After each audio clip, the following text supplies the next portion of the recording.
Muito bem, nós chegamos agora a um ponto importante do nosso curso da capelania hospitalar, que às vezes a pessoa diz assim: pastor, eu quero ser um capelão hospitalar, eu quero fazer visita nos hospitais, mas as coisas são difíceis. Como entrar dentro de um hospital se eles me barram já na porta? Eu falei no começo do curso que muitos alunos são impedidos, ou muitos visitadores são impedidos, por pessoas que criaram ou deixaram situações ruins ou constrangedoras dentro dos hospitais. Pessoas despreparadas, sem higiene, sem comportamento, sem respeitar o próximo, sem conhecimento do que o hospital é uma instituição, uma casa de saúde. E às vezes acham que a igreja e que todo mundo ali é membro da sua igreja, ele pode agir da maneira que quiser. Mas uma vez que você se preparou estudando conosco, você pode procurar os hospitais da sua cidade no setor do voluntariado ou da assistência social, ou até mesmo alguém que lhe viabilize o acesso até a diretoria do hospital. E você pode se identificar como autoridade espiritual, um pastor, um presbítero, a essa pessoa, ou assistente social, ou a esse diretor, ou quem sabe é o responsável pelo voluntariado, porque voluntariado existe não só na assistência espiritual, mas no hospital precisa de pessoas que ajudem a dar banho em paciente, dar comida a paciente, transportar para um, para o outro. São pessoas que querem fazer o bem ao próximo. Então, nisso existe o setor do voluntariado. Ou você se dirige até a assistente social e se identifica: olha, eu sou o pastor fulano de tal, da igreja tal, eu fiz um curso e me preparei para fazer um trabalho voluntário no que diz respeito à assistência espiritual a pacientes. Quero orar por eles, ler a Bíblia para eles, ouvir o que eles querem ou têm a dizer para mim. Uma vez que haja essa oportunidade ou essa vaga dentro do hospital, você terá que preencher ali um formulário, uma ficha, dando o seu nome, o seu telefone, o seu endereço, a igreja ou a denominação que você pertence e também assumindo os dias e horários do qual você estará ali como voluntário. Note que a nossa tela diz voluntário e / lei do voluntariado, que eu vou dizer para você daqui a pouco, talvez na próxima aula. Mas veja bem, uma vez que exista isso e você se enquadre nesse espaço, você deve prestar muita atenção nos dias e horários que você se comprometer. Porque um hospital de grande porte, por exemplo, ele precisa trabalhar como uma engrenagem. Tudo tem que estar dentro dos conformes do combinado. Às vezes a pessoa vai lá e consegue a oportunidade e depois não valoriza. Vai quando quer, não vai, não dá satisfação e as pessoas ficam esperando a presença dessa pessoa. Isso, se você conseguir a vaga e você não cumpri-la, resultará num dificultamento para aqueles que realmente querem. E você pode apresentar também a equipe da sua igreja para esse trabalho. Olha, nós somos em 5 irmãos, 6 irmãos ou 4 irmãos, e nós queremos visitar em dias alternados. Com isso, ajudando o hospital para promover também uma sensação de bem-estar no uso da palavra de Deus e na fé na vida dos pacientes. A Bíblia diz assim: sobre o serviço do voluntariado e a preparação do voluntariado, eu poderia escrever muita coisa, mas eu quis ser bem sucinto para você entender. Você não pode por sua conta ir entrando, não vão deixar. Mas se você fizer do jeito que eu estou te dizendo, e havendo a oportunidade, e uma coisa interessante para o hospital, com certeza vai ser uma porta que vai se abrir e vai durar anos de evangelização hospitalar.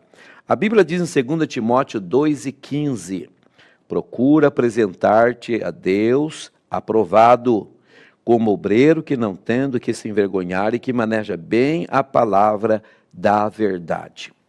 O primeiro passo, como eu disse aqui, para você desenvolver um bom trabalho de voluntariado, é conhecer os seus direitos e deveres. Os direitos e deveres de um voluntário é aquilo que a instituição vai lhe dar. O dia, a hora e o que você fará. No seu caso, a assistência espiritual, capelania.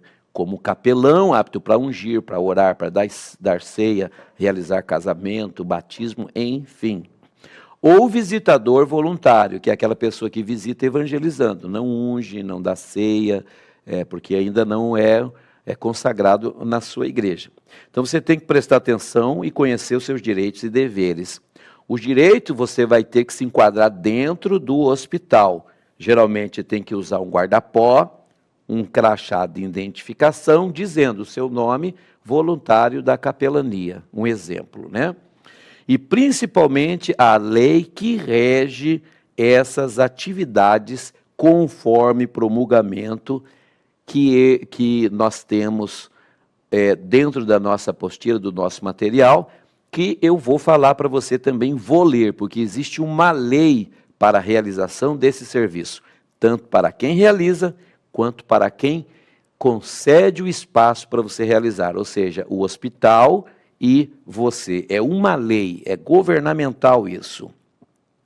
Importante também você conhecer o modelo de adesão do trabalho voluntário, que obrigatoriamente as instituições devem preencher para evitar futuros problemas com pessoas dispostas a desenvolverem trabalhos de voluntário. Ou seja, o hospital vai lhe dar um formulário, você vai preencher seu nome, seu endereço, a igreja que você pertence, o nome da pessoa responsável por ser o seu pastor, qual atividade que você quer desenvolver, e você se comprometendo no que o hospital vai exigir.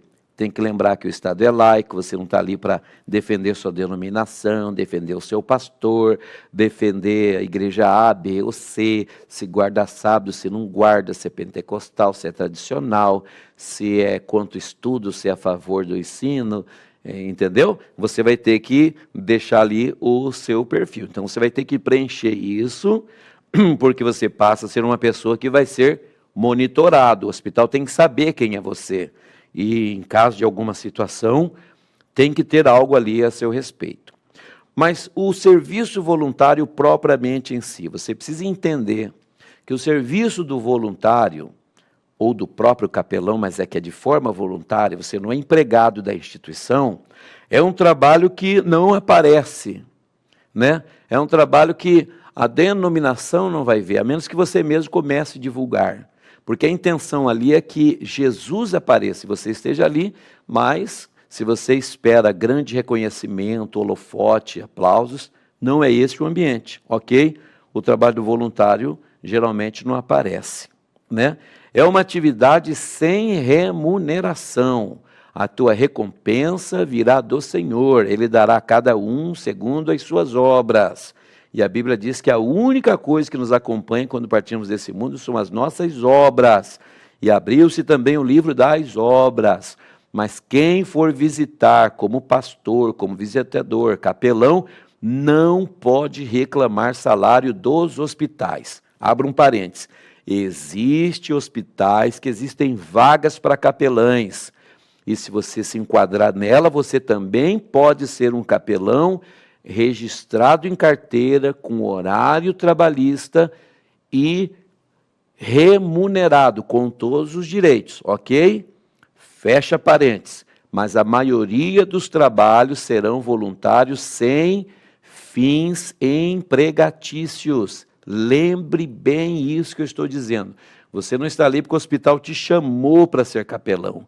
Você foi ao hospital se colocando à disposição para evangelização. Não tem remuneração, ok? Mas existe a possibilidade, eu falei agora há pouco. Inclusive, pessoas que estudaram comigo são capelães hoje na Polícia Militar, no Corpo de Bombeiros, em hospitais. Tem um hospital de referência em Curitiba, que hoje existe a capelania que foi aberta, que está lá, não só no hospital evangélico, mas outros hospitais de clínicas, Angelina Caron, e outros lugares que existe sim pessoas que são capelães do hospital, são funcionários do hospital, porque é interessante, havendo oportunidade, e se a diretoria achar bom, é ótimo, uma vez que existe, inclusive, uma lei na nossa Constituição que assegura o direito. Eu falei lá no começo das minhas aulas, né? Então, isso é importantíssimo. E uma pessoa que presta assistência espiritual dentro de um hospital, se ela tiver um bom comportamento e souber exercer esse ministério tão maravilhoso de capelania, ela é muito bem-vinda, vai auxiliar muito os médicos, os enfermeiros, os familiares e principalmente no bem-estar do próprio paciente. Tá ok? Mas é uma atividade que não tem remuneração. Outra coisa, exige dedicação de tempo. Você não pode ir lá para se aliviar da culpa. Jesus mandou visitar os doentes, vai lá correndo e sai correndo. Não é assim. Dedicação de tempo. Você tem que separar esse tempo no dia e na hora tal que você assumiu e cumprir esse período. Um trabalho realizado com qualidade, um trabalho realizado com atenção que deve ser prestada ao paciente, porque muitos estão ali no limiar da vida e da morte, e você precisa ter tempo para fazer este trabalho, e depois também prestar a atenção para a família ou o paciente quando ele sair desse hospital. É um serviço que exige renúncia. Muitas vezes você abre mão do seu direito de descanso, do seu direito de lazer, ou até mesmo com a sua própria família. Olha, nas terças, das 13 às 17, eu tenho compromisso. Não posso assumir esse compromisso, porque eu tenho um compromisso na casa de saúde tal, aonde eu presto assistência espiritual como capelão aos pacientes e familiares. Então exige renúncia, veja bem, antes de conseguir a vaga, para depois não ficar gerando lacunas e dando mau testemunho desse trabalho. Você precisa também conhecer a instituição, conhecer o hospital. Não seja uma pessoa que entra e saia. Procure conhecer, procure gerar ali vínculos, claro que sem intromissão, respeitando as autoridades de serviço, nunca querendo estar junto na junta médica, na visita do paciente, ouvindo informes, querendo entrar em sala de médicos, participando do cafezinho dos enfermeiros. Não é isso. Mantenha a sua discrição, mas gere vínculos, faça amizades, tenha contatos com setores, porque isso pode ajudar a ajudar pessoas, tanto que estão internadas, quanto propriamente profissionais de dentro do hospital. Estabeleça dias e horários definidos para o trabalho, que eu já acabei de dizer, de forma que você possa cumpri-los. Cumpra com a responsabilidade assumida. Não deixe o seu dia, não deixe o seu horário, não deixe a sua ala descoberta. Um dia uma pessoa mandou chamar um pastor e ele demorou a atender. Ele era a pessoa responsável. Quando ele resolveu ir, a pessoa disse: não precisa mais, eu já tomei a minha decisão. E aquela pessoa tinha separado um líquido e acabou ingerindo, e ninguém conseguiu impedir, ela acabou dando o cabo da sua própria vida. Ao ser chamado, ao estar na escala, ao ser o responsável pela assistência espiritual no dia e na hora, cumpra o seu compromisso. A responsabilidade foi assumida. Obedeça às normas e os líderes da sua instituição. Não queira competir com o seu pastor da igreja que você pertence. Não queira ter um governo ou um ministério eclesiástico paralelo ao seu pastor. Você é capelão no hospital, você é assistente espiritual dos doentes. Na igreja, continue com a sua mesma função, não se autopromova, autonomeie, não queira ser uma autoridade dentro da igreja. Igreja é uma coisa, hospital é outra, casa de saúde é outra, capelania é interdenominacional, é falar de Jesus Cristo e salvação. Igreja tem doutrinas, tem regras, regimento interno, tem usos, tem costumes, tem dias, tem horário, tem cultos, tem departamentos e tem liderança. Não ultrapasse a liderança do seu líder espiritual, ok? Não faça grupos de pessoas na igreja sem o seu pastor lhe autorizar. Talvez ele possa indicar pessoas para te auxiliar nesse trabalho, mas nunca tome do rebanho e crie ali um núcleo sem a aprovação do seu líder. Mantenha constante comunicação com a sua instituição.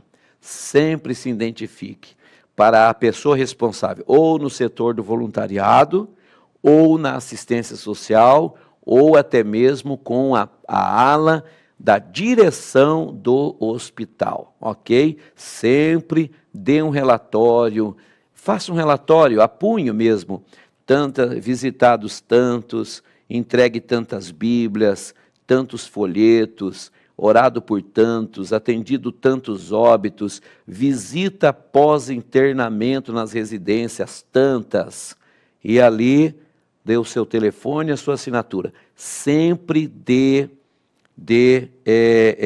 comunicações à instituição, informe o trabalho que você tem feito, e isso vai enriquecer muito também e vai cada vez mais um espaço maior para as atividades dentro do hospital, sempre com descrição e respeito às autoridades do hospital. Médico não é pastor, médico não é professor de teologia, médico não é regente de juventude, médico não tem que ouvir você pregar, e nem tem que orar com você, e nem tem que te respeitar como o anjo da igreja que está ali. Ali você é um capelão, um visitador. A autoridade ali, o médico, é ele. Espiritualmente, é você, ok? Saiba sempre ouvir e guardar as confidências. Um visitador, um voluntário, está ali voluntário, mas vai ouvir muita coisa. E quando ouvir, por exemplo, confissões que as pessoas querem falar, ouça e guarde. Não combina com um voluntário ficar falando dos problemas de um para o outro, nem dentro da instituição, nem fora da instituição, nem para o familiar. Olha, eu saí dali, ele me contou isso, isso e isso, você não sabe, mas ele me contou, não diga que eu te contei, perdoe ele. Jamais faça isso. O segredo deve ser mantido porque a pessoa confiou em você, talvez no último momento da vida dela. E se a pessoa não quis contar a vida toda, mas confessou para você, a Bíblia diz: confessai as vossas culpas e orei uns pelos outros para que sareis. Jamais exponha o paciente que você cuidou. Você está ali como um voluntário, né? Você não está ali para promover nenhum tipo de pós-atendimento e com complicações. Esteja pronto para as batalhas espirituais, que eu falei já nas aulas passadas, não é verdade? E sempre ajudando os pacientes. Preparo, descrição e muita sabedoria divina. O serviço voluntário não se constitui de super profissionais, ok? Você não é um super profissional, isso aqui deve ficar bem claro. E nem de gente desocupada. O serviço do voluntário é um serviço de responsabilidade cristã. O perfil do voluntário são de irmãos e irmãs de diferentes idades, todos podem fazer, porque o hospital tem jovem, tem idoso, tem criança, enfim, ok? Já já eu volto terminando esse ponto aqui para você.